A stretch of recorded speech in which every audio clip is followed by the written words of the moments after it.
If you could choose one change that you'd like to see that would make being childless easier, what would that be? Interestingly, I'd like to see childlessness become a protected characteristic in the workplace.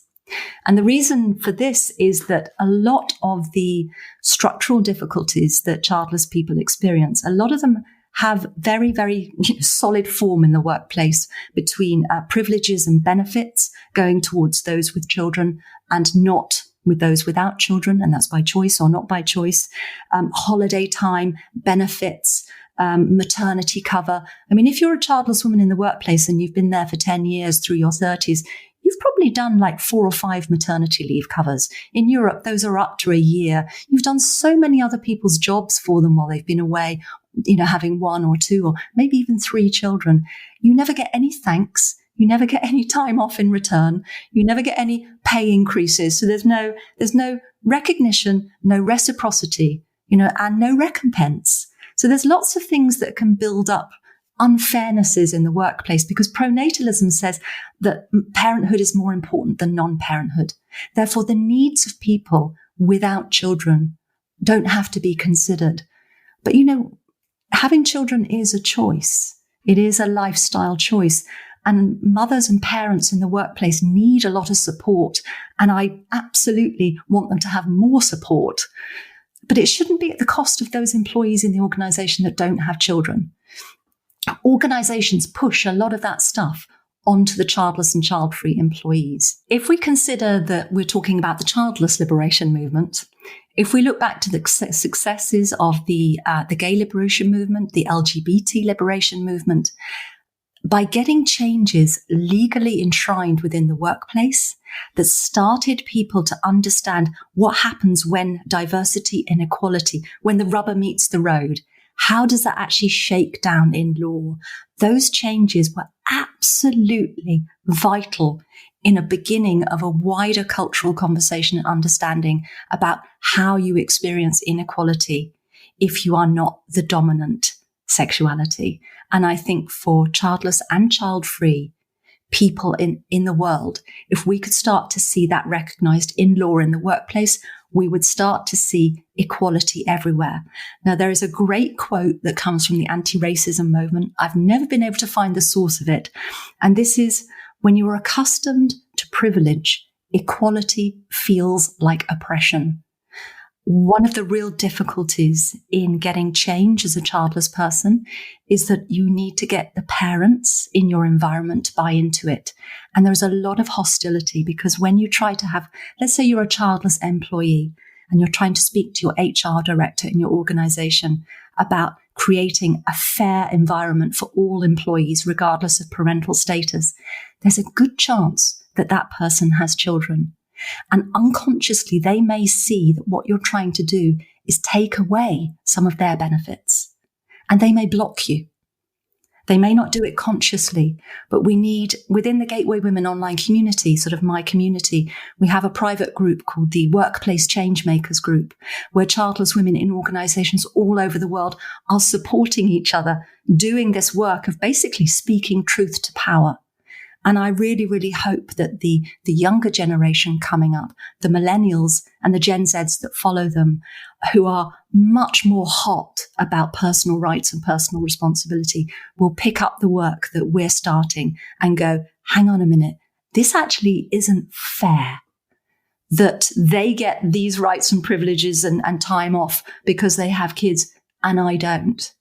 And it doesn't mean that we want to make parenting and being a parent in the workplace more difficult. I wanted to be a working mum. I support working mums. Many of my friends are working mums. It's not about that. It's about privilege and equality and diversity. It is a huge part of the human story. And I think it's the next big diversity issue organizations need to look at. And I think the organizations that wake up to it will be more successful as a result. Can you give me an example of where you've, something that's happened? And I assume you're not talking about maternity leave. Maybe you are. Is that what you're speaking of when somebody speaks of things being unfair, or is it more, because I've seen this where parents say, I need to work part-time a couple days a week because I have a kid and, they have this, and this going on, or for whatever reasons. Well, if you imagine that underpinning it, pronatalism says that the life of a parent is more important. Mm-hmm. So you may have two employees, both of whom wish to have more flexible working arrangements. And the one who is a parent may have that granted, and the one who isn't a parent may not.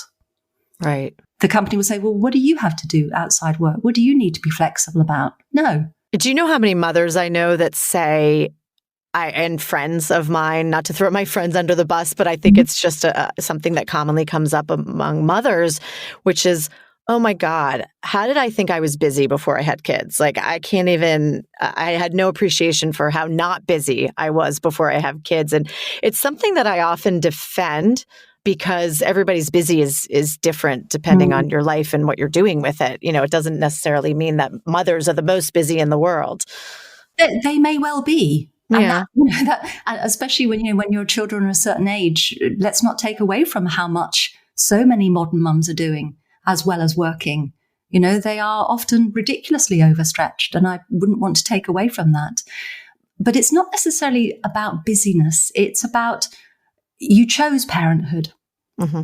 Just because you've chosen parenthood, that doesn't mean your life and your time is more valuable than the person who hasn't chosen parenthood or for whom childlessness chose them.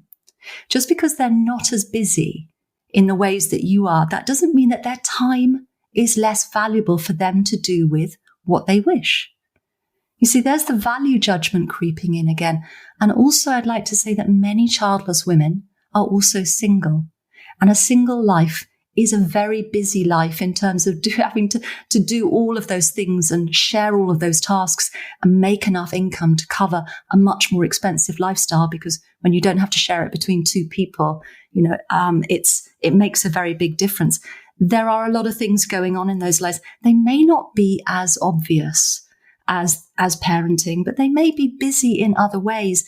And it's like, why do we have to justify what we're doing with our time for us to be allowed to live our lives the way that works for us? Right. And why should caregiving be the only thing that a woman has to fit into her life? She might be wanting to sort of, learn to be a trapeze artist, write the next great novel, do over her garden, or just, take a little bit more rest and not do so much commuting. Why do we valorize caregiving as the most important female thing to be spending time doing? I'm so happy that we're talking about this. Like I said before, I can fully admit when I'm not educated on something, and I always want to learn.